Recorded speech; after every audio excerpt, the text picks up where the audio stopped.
Okay, hi everybody. Thank you so much for joining us today. My name is Taylor and I'm a representative from the UBC English Department. And today we have some amazing executives from the English Students Association joining us and giving us some advice that they wish that they had had in first year. So if you have any questions, feel free to message them in the chat and we can ask them to the ESA. Other than that, just please keep yourself muted and video off unless you were consenting to be recorded for this call, because we'd like to keep it on our Canvas page to share the advice with all of the other incoming first years. So fantastic. Thank you guys so much for joining us again. First, I'd like to get you to introduce yourselves if you can. So Helena, can we start with you?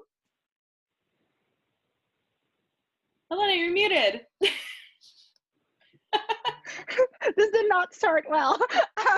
All right, I'll go again. So my name is Elena. I'm in my 5th year, and last, and I'm doing an English honors and a psychology major. And I am the president of the ESA this year. Fantastic. Thank you so much. Colby, can we hear from you? Hi, I'm Colby. I'm the VP Events Programming for the English Students Association. And this year I'm in my 3rd year and I'm going to be starting in the Honors English Literature program. Awesome. Hi, Alice. Hi, my name is Alice. I am the honors rep this year for the ESA. I am continuing in English honors and I'm going into my 3rd year. So super exciting stuff. Very exciting. Okay, Lydia, tell us about you. Hello. My name is Lydia. I am the ESA treasurer. I'm 4th year standing in the English Language and Literature Honors Pilot Program.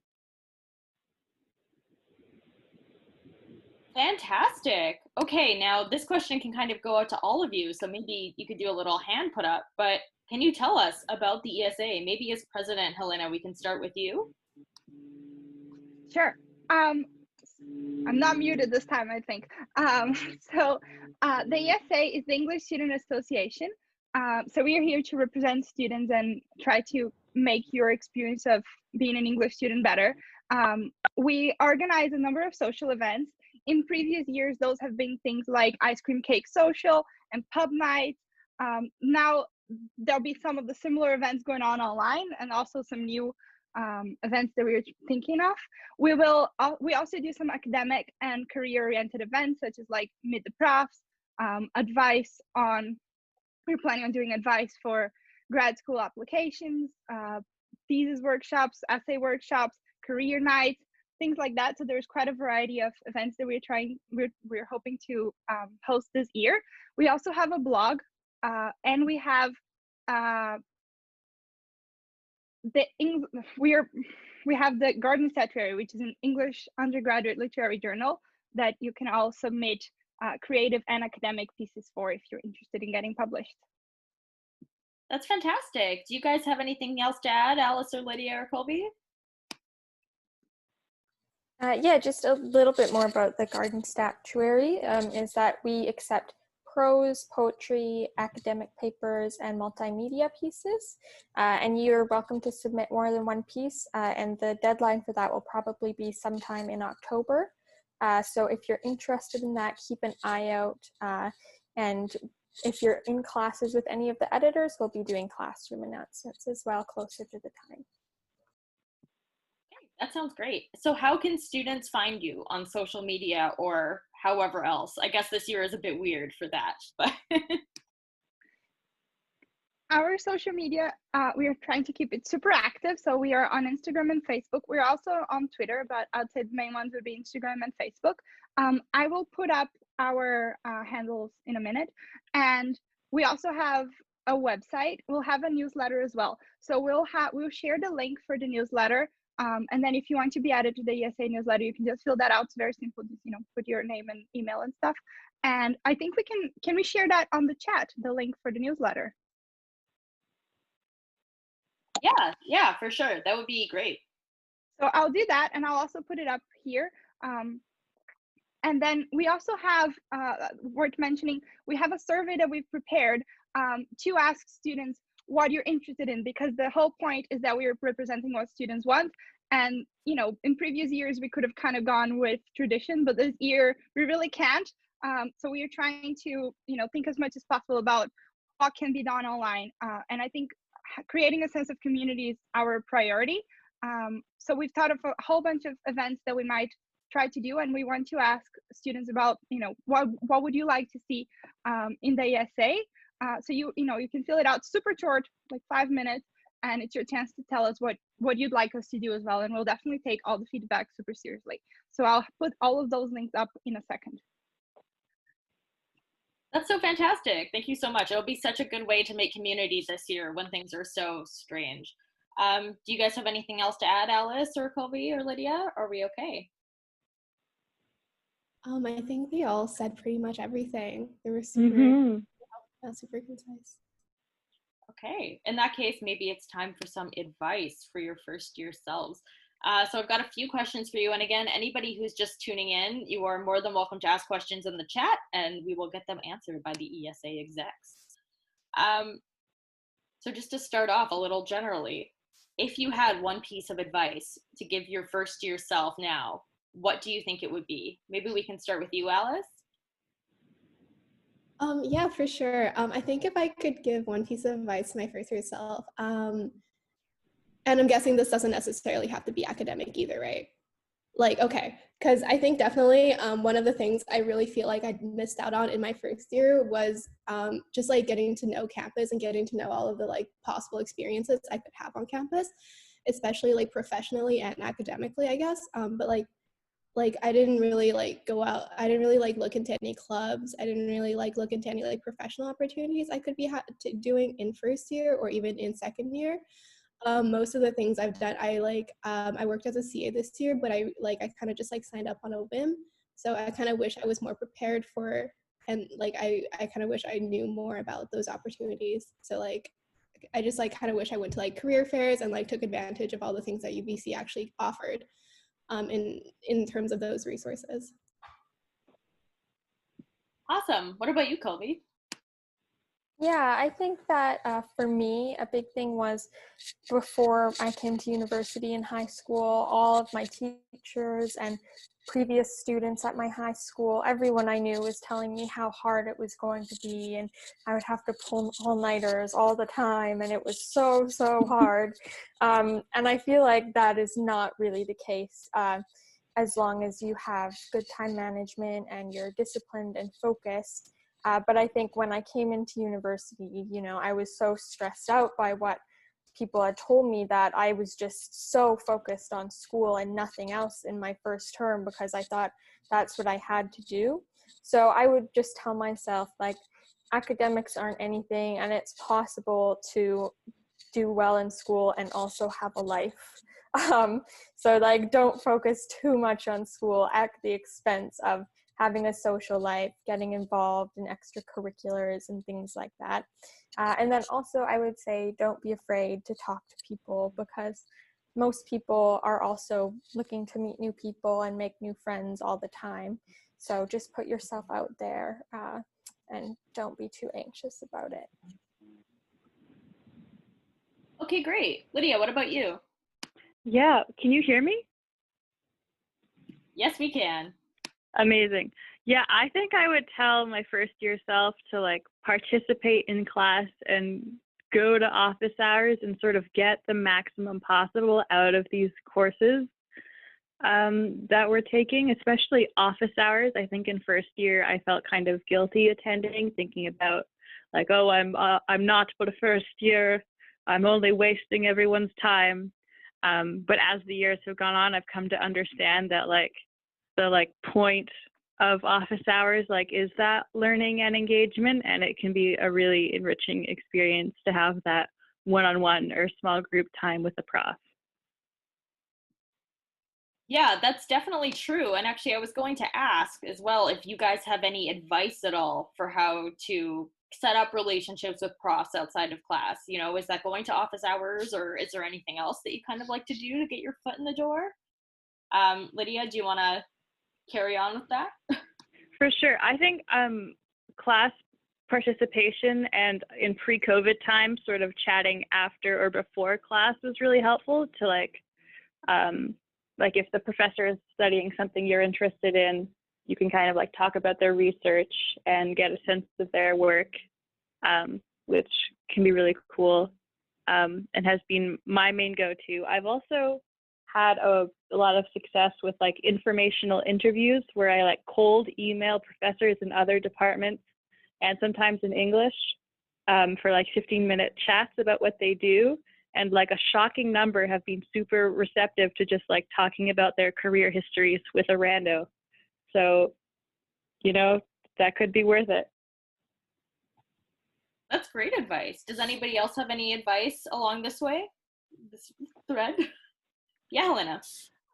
In terms of talking to professors, I feel like it can be really intimidating if you're sort of waiting to have a really deep question to go, like sometimes I think, oh, wow, I need to, read their research and really know what they're talking about. And then I'll like be ready to go and ask a really thoughtful question. And like, if you were able to do that, if you read a few of their articles and you have a question about that, then, that's excellent. But I feel like this, now that I'm older and, been in the department for a while now, that's not really what is expected of first years. I think, like, if you're able to do it, great, but if not, you can just go chat about something that's going on in class. And sometimes I didn't really have a question, like there was not something I didn't understand that I had to go and be like, I don't get this, but I was really interested in a play or something. And so that can also just be, you can just go to their office hours and say, I love this play, this is great, and this moment here, like that's, and they are very excited to talk to you about that. And it isn't as sort of intimidating as it might seem if you just go and if you're interested in something in the class or in something they research, or something related to the class, and then you can just go and talk to them. And I would definitely advise to go to office hours. It's definitely, and to take advantage of whatever sort of informal opportunities you have, because sometimes it's really hard to form a relationship if you're only ever talking to them in the like super serious settings. And in real life, that was a lot easier with, post-class stuff. And I don't know how the professors are going to do that this year, if maybe they'll hang around Zoom in a bit, for a bit after, and that can be the after class conversations we used to have, or, if they're going to have office hours or how that's going to work. But whatever opportunities are made available, I would definitely advise people to take that. Also, the ESA will do Meet the Prof, so that's an informal way to get to know your professors, and you should definitely come to that. Yeah, that's great. And it's so true. And the English department profs are so friendly as well, that like a lot of them are so approachable and just so willing to like talk about, their research or even what you enjoy about the class and anything, that it's, it's so valuable to be able to make those connections as well, and not as difficult as it may seem initially. Alice or Colby, do you have any feelings about that? I think like just touching on what Elena said about like informal conversations, I think those are really great ways of getting to know your professor without like necessarily having to only talk about academic things. So like I especially like before COVID, like just like getting like, like getting like a small conversation in like after class or before class, or even like even like when we were all social distancing and school was online, like having like office hours with them, but also like chatting about other things that might not necessarily relate entirely to like the course or to like the research is also a great way to getting to know them and then like forming a relationship like that. Yeah, and I was super lucky. I was able to have office hours during like when school was online as well. So yeah. Great, thank you so much. Now, I'm a terrible host, and Helena, I didn't ask you about your general advice for first years. Can you please share some with us? I have a very specific piece of advice that might be useless to everyone but me, but I wish I knew this. Audiobooks are incredibly helpful. You have a lot of reading to do as an English student, especially if you're taking multiple literature courses, and especially if you're a slow reader, which you think that maybe English majors aren't, but I totally was a super slow reader. I've gotten faster with need over the past few years, but I get obsessed with annotating books, and then it takes me ages to get through it. And that is great when you're writing an essay on it, because those annotations can be super helpful. I created a whole list of symbols that only I understand. Recommend that too. But you can't do that with 5 novels per class for 3 classes in a semester when you're also doing other stuff. So you need to sort of prioritize what books you're going to spend a whole lot of time on and which ones you're just going to read once so you're ready for discussion. And I think that audiobooks can be very helpful if you're kind of like me and you're kind of low reading, or if you just have a lot to do and you want to use the time when you're walking or doing dishes or, you know, going somewhere to get ahead on your readings. You can have them as something you listen to first. And then if you're going to write an essay on that, go back and do that more careful, close reading. So yeah, I don't know. A lot of people kind of mentioned audiobooks when I was in my first year, and I had never used them, and I kind of just, you know, dismissed that. And then when I started having a lot of literature classes at once, I started trying them, and it can be really helpful to, you know, to get through all of the readings. It can also be really fun to listen to them. So yeah. Well, that's really good advice. So I'm glad that I came back to you. Thank you. So I do have a question from the crowd. How do you guys suggest making friends in your classes, especially now that we have an online semester? I would say definitely just like, well, when we were in person, sitting beside people on the first day of class and chatting to them and getting to know them. Most people are super receptive to that. But also if someone is not very receptive, then just sit beside someone else the next time and try talking to them. I also think I found in a lot of my English courses, I'll have a few of the same people in a couple courses. So especially reaching out to those people and seeing if they want to start a group chat or something so that you can support each other a bit more in classes. And then specifically for online, I would say if you can join your Zoom classes a few minutes early, because I found in a lot of mine, people would be talking in the chat or just talking for a little bit before class started. So that can also be a great way to meet people now that we're in this place where you can't sit beside someone on the first day. For sure. Yeah, Helena. I would say don't be afraid to be the first person to talk. A lot of people, you know, you look around and it seems like, oh, they all have friends. They're not really interested in talking. But then everyone feels that and no one talks and then no one makes friends. So if you're just the first person to say, oh, hi, my name's Elena, and what are you in? What are you studying? That kind of thing. And most people are quite receptive. And then, you know, if you just sort of take the first move, it's really usually not that hard. I also know this from psychology because I studied that. And that's an actual thing that everyone feels like, you know, oh, people are not interested in talking, but actually they are. Yeah, Lydia, we can't see you, so I just want to make sure that you're not neglected. Do you have anything to add to that? Oh yeah, just real quick, I've had a lot of success with group projects, you know, which can be pretty hit or miss, but I've definitely walked away from group projects where like relationships have been built solely upon like salty messages over Facebook. Like it can be done. Yeah, and I think, oh, sorry. Oh. Okay, I just want to say, hi, I'm Stefan Dollinger. I'm one of the profs here, but I just thought I'd peek in and say hi, because it's a very strange year. It's like so odd, and I hope you can, you know, we can make the best of it. And yeah, I think like the speaking up part is really an important one. Like who said that before? Let me see. Colby, right? That is really something where, oh, Helena, yeah, where it's really something that, you know, it can be very hard to get a class going if there's nobody who volunteers. And so, you know, if silence is too long and you feel like you can handle it and take a jump in the pool, you'll probably enjoy it later on. So go for it. You know, and the thing is, like, for me, there's something like called the golden rule, which is that, like, what I do is in my classes is that the golden rule says that every contribution is a good contribution. So it's really, and I've been, since I put that in, it's been going really well with the teaching. So I can say, and I'm not alone. There are lots of my colleagues have the same rule without verbalizing it in such a way. So yeah. And are you guys first years or what's the thing here? I wonder. I came a little late to the show. Sorry. Yeah, this is for the ESA execs to share some advice for the first years. Nice. Yeah. Well, welcome to the party. Thanks for joining us, Stefan. Sorry, Alice, you were saying some stuff about friendships. Oh no, I just really wanted to like mention quickly, like I'm not really sure like when exactly in the timeline of a course this will present itself, but it usually does. Like adding people on social media and then interacting with them there is, I found, like something like especially important.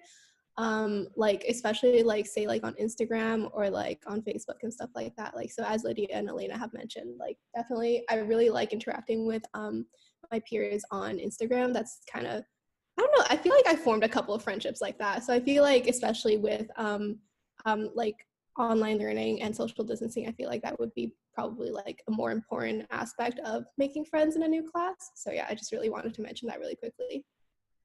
Yeah, for sure. And Helena, you mentioned briefly something that I wanted to ask too. So I know you're a double major. Alice, are you, and Colby and Lydia, are you guys double majors at all? Nope. No? Okay, well, Helena, maybe I'll ask then. So tell me a little bit about what double majoring has been like for you, because I know we might have some first years that are looking at this and have a few different ideas of what they'd like to do. So do you find that like English has been a valuable double major to, it's psychology, right? Psychology, yeah. I definitely have some advice related to this. English is my true love, so I knew that I was going to into English from the beginning. And before I came to UBC, I was like, I'm going to do that honors program. I was quite sure of that. But my first piece of advice would be to, if you're in the first year, explore different things, even if you are sure that you want something. Because I was sure I was going to do English, but I always, I kind of knew maybe there's also a chance that I'll want to do something else with it. And I took a psychology course in the second semester of my first year and really loved it, and decided that I would take a double major instead of just the English. If you're doing honors and a major, that's a lot of courses. So in regards to that, like, it's doable. You just need to be mindful that it is a lot of courses. It's probably more courses than it fits in 4 years. And when I started UBC, I thought, I was worried about taking 5 years, even though most people in honors actually take 5 years regardless of a second major. But I was worried about that. And I think that it isn't that big a deal if you take another year. It may be the best option. Like in the beginning of my degree, I planned to do the honors and the major in 4 years, and that would involve kind of an insane course load every semester, every summer. And then at some point I realized that was not very smart. So I decided to extend it by a year, and that was wonderful because it allowed me to actually have the time to focus on both subjects, on both the English and psychology in the way that I wanted. It allowed me time to develop my extracurriculars instead of just be doing courses. And it also gave me the opportunity to, have enough flexibility that I could go on exchange and try other things. So if you are considering a double major, I think it's a wonderful idea. You leave university, I think, more prepared because you've been exposed to such different things. You might have, you might have to make compromises for it, and that might mean hurrying up a lot and doing a whole lot of courses together if that's what you want.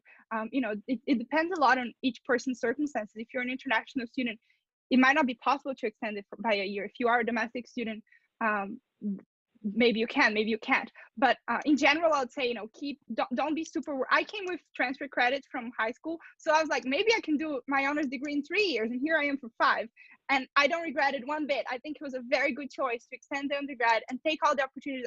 Wasting time is terrible, but if you're doing meaningful things in all of your years at UBC, then why not do that if you have the chance? So that's, like, I think one of the important things to take into account if you are doing a double major is, and you need to plan very carefully. There are a million requirements. You'll probably email all the departments you're involved with a million times before you're sure of everything, and that's fine. And then in terms of how, like, each major helps each other, I think that psychology is helpful for English. So it's great. It helps you understand characters and people and all of that better, and it's really quite cool. English helps a lot with psychology too. I think maybe it's just me, but I think a lot of understanding people is like understanding their stories, and in all sorts of, and so when you have that ability that you cultivate in English of reading things and then not just sticking with what's really obvious, but trying to understand the motivations and what drives that, that's not all that different from what sometimes happens in psychology when you're trying to understand why people behave the way they do and how they think and all of that. There are some courses where that overlap is more obvious. I took cognitive poetics last term, and that's one course where English and psychology become, and that's an English course, where they become a lot more obvious that there's that overlap. Sometimes it isn't super clear and you have to sort of just find it for yourself. The knowledge you gain from both is really helpful, and English is also gives you a lot of training in writing. And so when in my psychology courses we had any writing assignments, everybody would be sort of super worried about that, and I'll think, oh my goodness, that is like a tenth of the work I usually do in English for writing. And it was super easy, and I did really well on those assignments because I had so much practice. So that was a lot. Hope it was helpful. That was super helpful. Colby, do you have something? Yeah, so I'm not a double major, but I would just want to say that I also agree with Helena. I would really recommend, if you're in first year, to take as many different courses as you can. I basically did that for first and second year. So I was originally planning to major in film studies, and English, I liked it in high school, but it was not at all what I planned to do. And then I took an English course in my first term, and now I'm like on the English Students Association and an editor for the English Undergraduate Journal and in Honors English, and I'm all about English. But if I hadn't just taken that course, like I probably would not have I wouldn't be on this path. So I think it's a really great thing to take lots of different courses, and taking lots of different courses, even after I thought I wanted to do English, I still took other courses, and I was like, I like these courses, but I love my English courses. And so it really like reaffirmed for me that that's what I wanted to do. And then also just going back to the office hours, if you're someone, I am very anxious about office hours. I've only been to office hours once. And then I was going to go again, and then COVID happened and I couldn't. But I would say that class participation is also a really great way to set yourself apart and to start to build a relationship with your professors. I'm like the person who, whenever there's an awkward silence, I say something because I want it to not be awkward. So I put up my hand to participate. And I feel like that really helped me to build relationships with professors, even though I didn't actually go to their office hours. So yeah, I agree that participating in class is very important, and so is taking lots of different courses and trying new things. Awesome. Thank you so much. Alice or Lydia, do you have anything to add? Yeah, I really just wanted to like quickly second what Elena and Colby said about taking diverse classes. I actually came into UBC thinking I was going to major in international relations. But here I am. And I think it's just, I did the Arts 1 program in my first year, and I just like really fell in love with like literature and books and stuff like that. And then that's kind of just like how I continued down this path. And then now I'm in English. And I think it's like, really, yeah. And I think like even like taking like diverse classes will give you like more experience in different fields, and it'll definitely help you in writing, as Elena said, as well, because it'll give you like a bunch of practice and like a bunch of different ways to like approach a certain topic that you might not have had if you hadn't taken like, I don't know, like a couple poli-sci courses, or I don't know, other like anthropology or something like that. So yeah. Awesome. Thank you so much. Lydia, do you have anything? Real quick, one thing I found really helpful for going to office hours is finding like a buddy who will go with me. And that way there's sort of less pressure to be the main person who's like generating conversation in that interaction.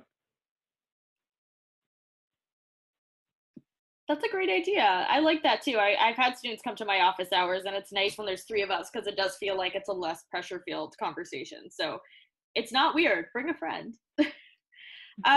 So moving on a little bit, are there any challenges that you guys have had in the English major that maybe you weren't kind of expecting would be difficult while you were taking English classes, and how did you deal with those challenges? I mean, so much reading all of the time, many hours. One thing I found pretty early on was that reading could not be put off until the last minute because of the number of deadlines that tend to line up with each other over the course of a 3-month course. So sort of planning out readings as early as possible, and being willing to like read PDFs on the bus has been very helpful in overcoming that. For sure. Yeah, Colby. Yeah, so I found in the past something that's been difficult for me is, since I have taken a variety of courses, if I have like a novel to read in English, but for another class, I just have some exercises or like a shorter reading, I'm way more motivated to do the reading for the other class so I can like check something off my list than I am to like start a 300-page novel, even if I love English. So for me, like I found it's very important to break things down into smaller, like I find like 60-page chunks or something is like a good amount, so that I can break it down a little more and still have that feeling of productivity that I would get from some of my other classes. This term I have 4 literature courses, so I'm not really going to have that option with my other classes. So hopefully I'll be better at staying on top of my readings. But yeah, I would say like definitely breaking it down, because if you have like 3 novels to read, it can definitely be a bit intimidating and hard to know where to start. So just like breaking things down and having like a sort of strategy for how you go about that, I think is very helpful. Yeah, Alice, did you have something to add? Yeah, totally. I think for me personally, it was more of a personal barrier. Like I think in first year as well, but especially in second year, I kind of struggled a lot with imposter syndrome. Like because I didn't necessarily know exactly at the beginning of second year if I wanted to continue in English honors. So I think like going to class and seeing all these like incredibly smart and like talented people made me feel like I was out of place, and made me feel, and I kind of just felt like I shouldn't be here.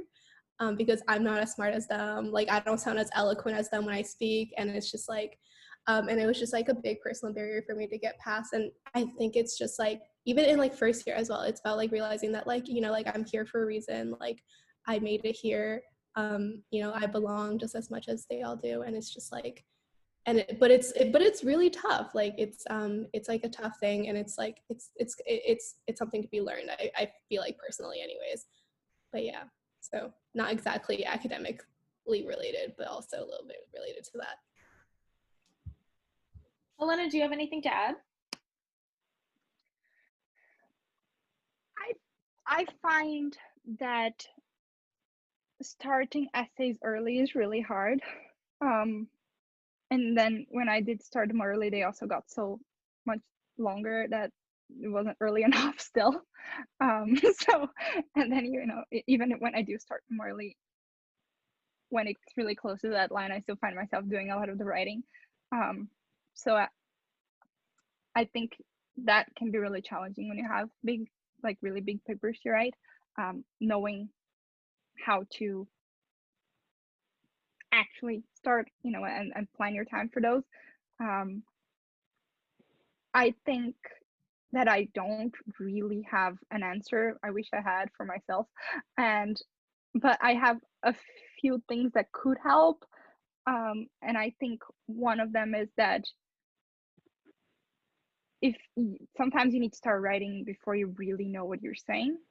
I think if you're waiting until you have a concrete, you know, super tight argument to begin the paper, you might be waiting a long time. And sometimes you figure it out when you're writing, that, you know, what it is. I often figure out what I'm saying in the middle of writing it. Like when I'm, you know, really trying to say it, that's when I'm like, ha, that's what I was saying. And you know, you can sound totally insane. Like I've been talking to friends about papers, and it's like, there's something about Windows, I don't know what it is, but it looks really cool. And it's like, oh, okay, I get it now after I've written it. So I think, yeah, like if you sometimes just start writing, you know, without knowing, sometimes you do know, but sometimes, you know, often I don't. And then doing some outlines can be helpful, but don't get completely caught up in it. Like sometimes I would have 40 pages of notes before I start writing it, and that's like, well, I don't even know what to do with that anymore. It was only supposed to be a 7-page paper. And so, you know, so just yeah, I think like try to plan a little bit. You know, you also can't start writing if you have no idea where you're going, but don't, especially if you're not the type of person who, you know, especially if you are the type of person who figure things out by writing, then sometimes just start and try to start it early. I say that to everyone present, including myself. Try to start things early. And the readings too. I agree with what everyone said before me about there being a lot of readings and it being good to start early. Yeah, so I definitely want to return to essays and see what other advice the execs have. But Stefan, you just said that you have a rule of success at UBC, so we can get some sage faculty advice Oh, here. yeah, no, this is really the most important rule. Like all that's inside is really great, important. The advice on double majors, triple, whatever, it's all there for taking. Take as many courses as you can, but you know there's a trick here, and that's not the super rule that comes later. But the trick is you don't need to sign up for every course in order to just sneak in and watch the lecture. And maybe you like the anthro stuff, or if it's a smaller class than you thought, come back the next week after you fire off an email saying, hey, can I sneak in? And you'll always get this okay from the lecturers, no problem. So you get free stuff. You don't need to sign up. You just roll in. That's how university used to be imagined in the 19th century, and we still can do this, but that's sort of an important rule. But now the most important rule at UBC for success at UBC is actually have a little fun too. Just don't be so serious all the time, and just really, you're there to have fun. And virtual Imagine Day is sort of a bit unimaginative. We're sorry about that, but there's so many more things. Go to classes, work hard, but also, it's not also that serious, and then you don't need to think about what you're gonna do for your post degree now. Just you're there now. It's a great school. It can be a bit challenging and intimidating, not just for students, also for faculty. I mean, this is a big machine, but there are always these little things like now it's a little group here, or the ESA, or or those clubs that are dozens of at the AMS, where you find your little niches, and that's how UBC works. I think it's not. You got to find your little niches, and the fact that you're here is great. It's a good start, and yeah, have a little fun. That's all I can say. That's the most important rule. Okay. That's definitely a good rule, and one that is definitely hard to remember sometimes when you're going through it. Also very important there is emailing a prof if you can't get into a class, because I have also not registered in classes that I definitely could have if I just asked. So that's definitely some sage advice for all the way through UBC. So back to essays. Helena, you gave us such good advice about writing essays, and I was wondering if Colby or Alice or Lydia, you have any advice. Lydia, do you have anything? Oh, most of my essay writing is rewriting, like how Helena was saying, sort of discovering the point of the essay after so much has been written, and then going back and rewriting. And because of that, I've had a lot of success with sort of starting with some sort of free write and not pressuring like a full draft or a full outline before the sort of gears have been turned a little with just the do whatever you want style write. Great, thank you. Alice or Colby, do you have anything to add? Yeah, I would say I kind of mix it up a bit based on like if I have my sort of process that I normally use, but if I'm following it and it's just not working for me, I'll switch it up. But normally I trick myself into doing a first draft by pretending I'm writing an outline, but just writing a very long and in-depth outline that's actually the length of my first draft, because otherwise I am too intimidated by writing a draft. So I'm like, no, I'm just outlining my ideas. And I would say like don't be too rigid in picking a topic and being like, okay, this is the topic I'm going to write about, and that's that, and now I'm going to write it. Because I've started things with, I had one prompt in mind, and then I wrote it, and I was like, oh, actually, obviously I wanted to do this prompt instead. So I like rewrite it like an hour before, but in the end it's better because that's the natural direction I was going in. So I would say just like go with your instinct, and if you feel like you should be writing about something else, like don't try and force yourself to stick with the original thing you were going to write about. Just go with it because it's probably going to be easier and work out better in the end if it's what you want to be writing about. Great. What about you, Alice? Do you have anything to add? Yeah, I think like I have like this kind of process I've just been doing because I like it and it works for me. But basically, I don't know, it's kind of strange, but I kind of if I don't have like a clear thesis or like a clear idea of what exactly I want to write about, I'll usually and this mainly applies to English, but also for other classes, other humanities classes. But I'll kind of start my document, and I like writing on my computer, as most people do, I assume. And I'll actually I'll compile key ideas or like key passages that I want to talk about that I haven't sort of an inkling of idea about like how I want to like bring it all together. And then I'll kind of work on individual paragraphs like that. I don't know. I feel like that's like working in reverse, and then that'll be like either my outline or my first draft. And then I'll like read through it, and then like Elena, I'm also like what is it like a process writer as well, right? But yeah, so I feel like that's really worked for me. Just like not necessarily needing like a cohesive idea, but just like picking out things I want to talk about and then tying it all together in the end, or like switching it, or like figuring out how I want to tie it all together. So I think that's really worked for me. But yeah, I don't know. That might be a little strange. I don't know. With papers, I have one more thing that might be helpful. I would go to the office hours and talk to professors about that. That's another opportunity to talk to the professors about things that you don't, it might be less intimidating because you have to write a paper anyway, and they expect, they often like that you talk to them about that. So, that's one good excuse to sort of go and get to know your professors. But it's also sometimes super helpful because you will tell, I often go somewhat early in the process when I've sort of, have an idea, but I haven't really done a whole lot of writing yet. And then you can talk to them, and they'll often sometimes ask you questions that prompt you to think in directions that you hadn't really considered, or give you feedback, or sometimes just say, that sounds good. And that's so reassuring. And so I would definitely try to go to office hours. And also, you might want to talk to, with people in your class about your essays. You don't need to go into a whole lot of detail. I mean, you can, depending on how it goes, but you can also just have a little conversation with other people in class.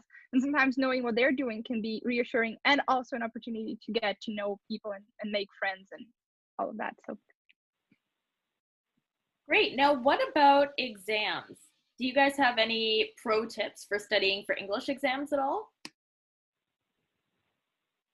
I just read.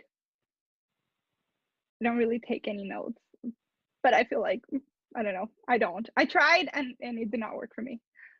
That's the other thing. People give you a lot of advice, like us right now. And I think my advice is take advice with a grain of salt. Like, try it, but if it doesn't work for you, then don't force it. People learn things differently. In my first year, I think I was really caught up on like taking notes for all my courses.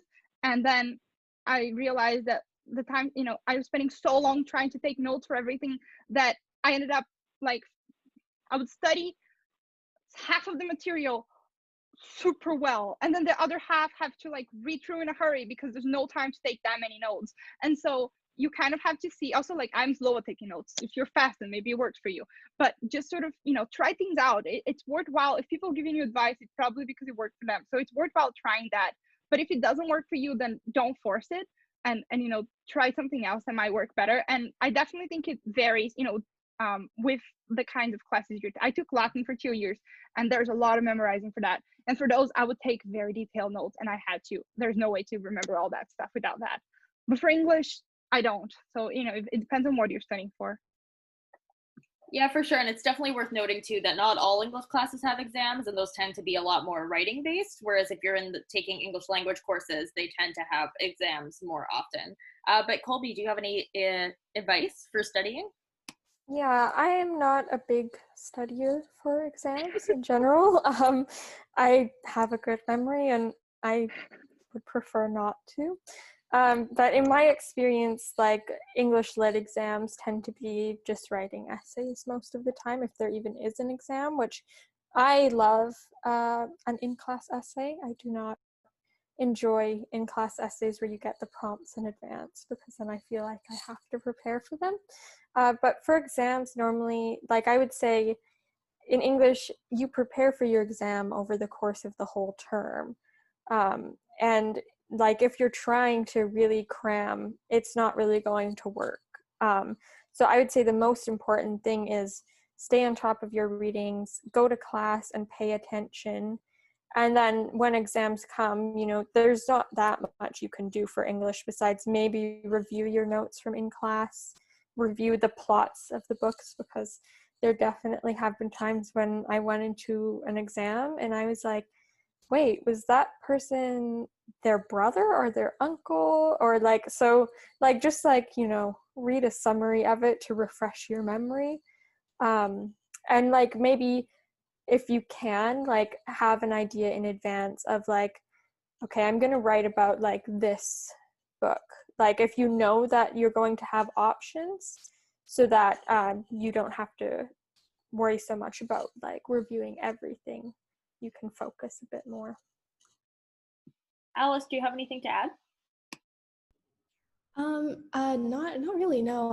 I've never really had to take like an English exam where it was like, well, I've had to do English exams, but they were really like like they were really just like writing based. So I guess like in terms of prep, just like rereading all the material that you think you're going to be tested on for the course, like making sure that you get the details right, like yeah, like as Kobe said, like making sure that like, oh yeah, like that's their brother, not their I don't know. In any case, like I get definitely that, and then just like maybe like reviewing like literary theories as well. Like I took a theory-based class, and just like making sure that I got all the theories down, making sure I'm not saying anything that's incorrect, especially if I'm being tested on it, because that would really suck. And yeah, so just mainly like that. And I feel like, yeah, definitely, I think English classes definitely do more like in class like writing exams rather than like multiple choice, or like, I don't know, I don't really know how you would do a multiple choice English exam in university, but yeah. Okay, well, in the interest of offering some advice for people who do like to study, I will say that when I was an English student, I just went over my notes. I know I'm not an ESA exec, but I just went over my notes all the time, like a couple times every day leading up to the exam. And if you do feel like you need to have a study plan in place, that is what I did, and it always worked for me, because then I would have kind of all the intricacies of what we'd read and also the bigger concepts in my head. So if you are watching this and you're panicked and need a study plan, that is an option for you. But handing the advice back to the ESA execs, who we're all here to hear from, do you guys have any advice for choosing which courses you're going to take, and any kind of general registration advice? The English department has a lot of information on the website. There's like a paragraph or two on each course. That's way more than like pretty much any other department. So read that, like read every single course, take notes, and then I think of my courses as like an Olympic game where I select the finalists and then I like choose between them, and I totally overthink it, and I feel like that's very good, because a course is a big commitment. Like you only have so few. I'm going into my last year and you have no idea how hard it was to decide like the last few courses that I am taking. So you need to think about it, and sometimes if you know people in the department, it's worthwhile asking for advice and recommendations. Also take that with a grain of salt, but especially if you know people, especially if you have friends who that their style is kind of similar to yours. I would say take a variety of, if you're doing the major, you actually kind of have to, but take a variety of courses, not in different areas with different people. And in real life, so you have 2 weeks to add or drop courses, right? So in real life, in those, like especially the first week, I would usually go to like another 10 courses that I'm not even taking, just sit there and watch and see if I like it better, and like make the decisions that way. I don't know how to do that online. I don't know, maybe you can email, if there's a few that you're considering, you could email the professors and see if you can join their Zoom or whatever is going on. But when things go back to online, then do that. Just and the regular English classes are 45 people. No one's going to notice that you're not in the class list in the first week. And I feel like it's fine anyway. You can just go and watch the first class and see how that goes. Yeah, for sure. Alice, do you have anything to add to that? Just like really quickly, like pick classes that interest you, not necessarily just like pick classes that you think you'll like and that will interest you in the long run, because I know that in university a lot of people are gonna be like, oh, like take this course, it's a grade booster, or take this course, like it was so easy for me. But that's often not the case. If you're not interested in the material, like you'll have a little bit of a harder time, and like everyone is different, so like your performance in the course is going to vary, obviously. So like, yeah, like I feel like those are definitely two really important things. Just like because at the end of the day, like if you're spending this amount of money on a course in university, like at least like, you know, like it'd be pretty important to like actually enjoy it and not like, you know, have a miserable time trying to get through it because you took it off of someone else's suggestion, which is always great if, you know, like if they like what you like, or like if you're also interested in the course. But like if they're just saying it because like, oh, it's like an easy course, like, and it ends up not being the case, then it's a little bit harder to deal with, I feel like. And I've definitely gone through that. So, you know, it's just speaking from personal experience. Colby, what about you? Yeah, I would really like to emphasize what was said about the English department having such great course descriptions. I honestly think that's part of why I ended up in English, was because it was very easy for me to look at the courses and sort of imagine myself taking these courses and what my degree would look like, versus other departments I looked at where they only have like the bare minimum of course description, and it's a lot harder to picture yourself in those classes. And I would also agree, like, take what interests you, not just courses that are required, like not just because you're trying to get requirements out of the way or because you've heard that it's an easy course. I basically decided not to do honors after first year because there was one course I wanted to take that would conflict with the honors program. So I decided to wait a year so that I could take that course, and I ended up loving it. So I was very glad I did. And so I think it can be really great to take courses that you're just really interested in. And then I do use Rate My Prof. I would not take it as like the Bible. And definitely like read the comments, and if people are like, oh, I had to write an essay and blah blah blah, and like it seems like their complaints are petty, or but if like they are consistently horrible, or the specific things that they're saying are things that you would find really difficult or frustrating, then I would avoid those personally. And I wish I had done that before first year, and I definitely have done that since then. Okay, great. And speaking of things like Rate My Prof, for example, do you guys have any resources either outside of UBC or within UBC that you find to be really helpful? Like there's things like the Writing Center if you're struggling with, you know, the essay writing itself, but do you guys have anything else that you would recommend using?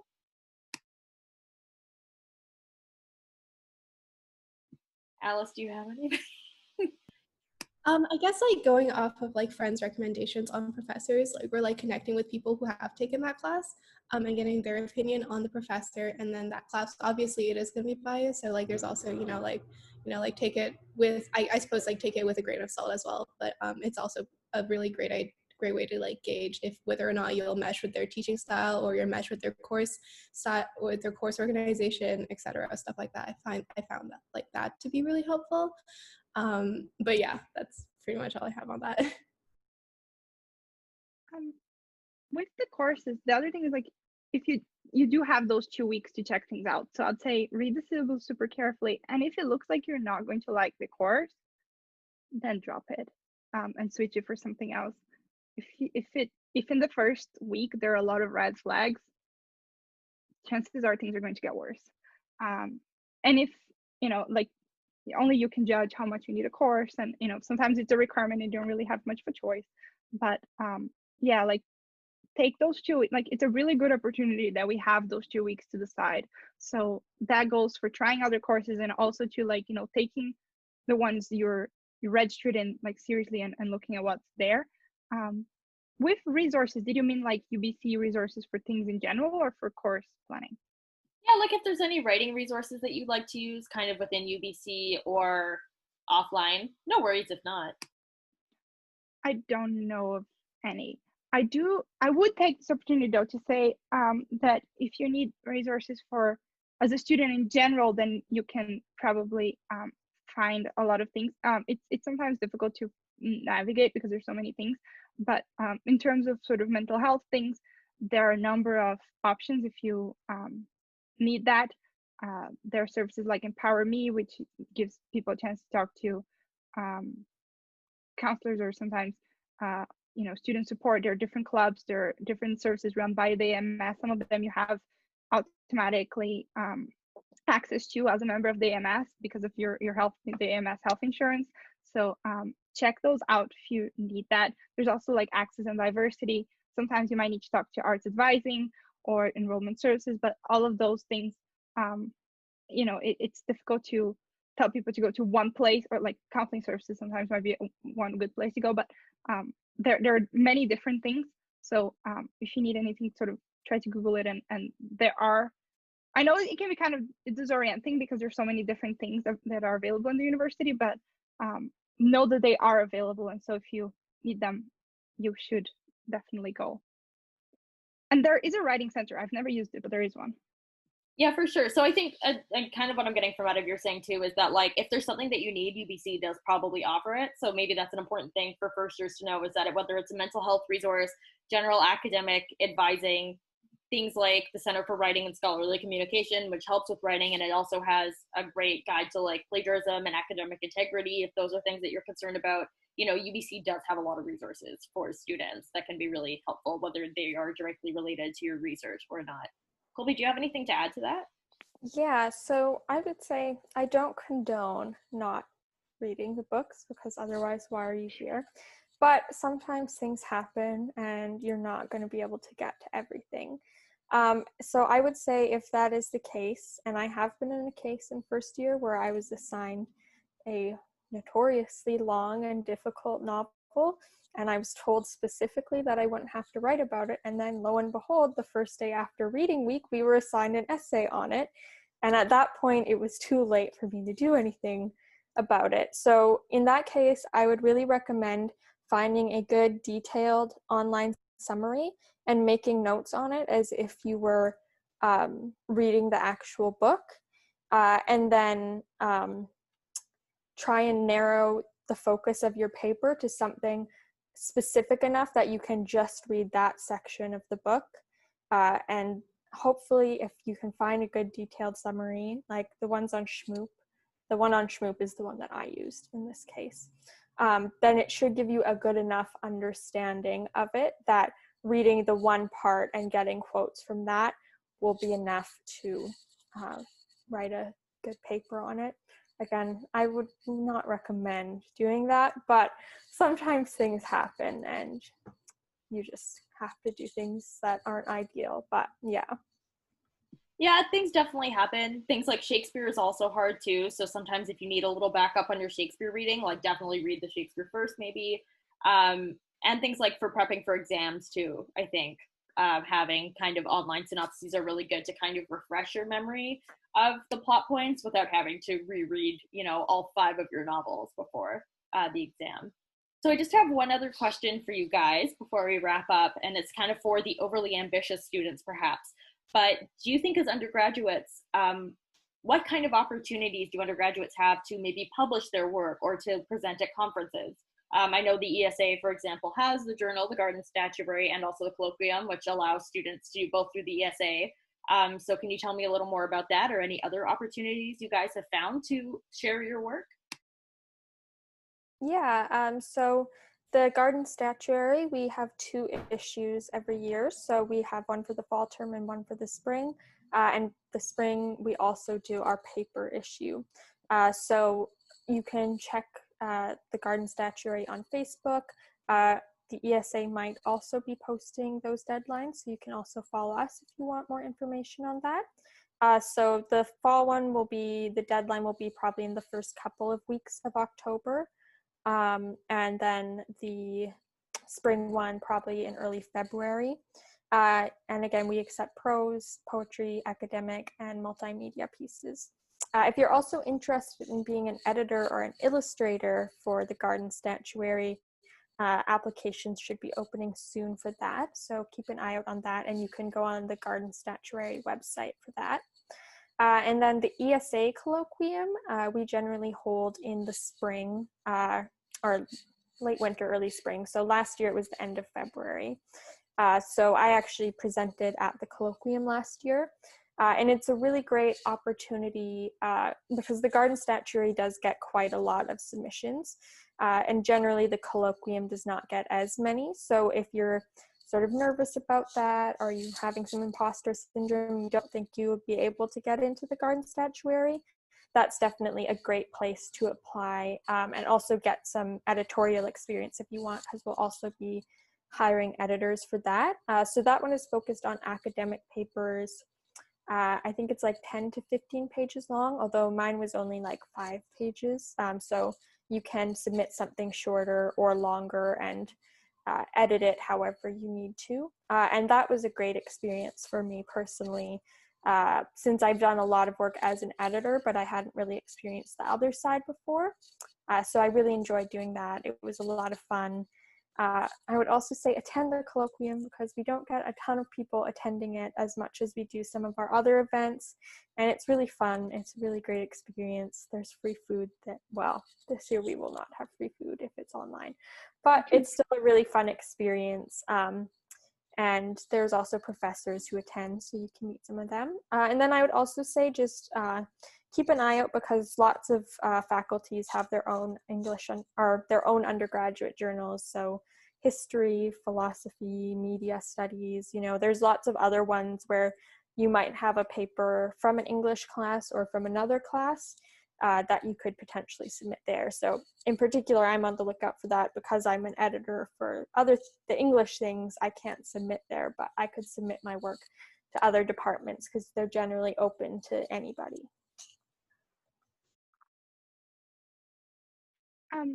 Adding to what Kobe said, I think you should also keep an eye out for other universities, because a lot of universities, their journals or their conferences are open to students, across the country, sometimes internationally, and you never know which one you might get.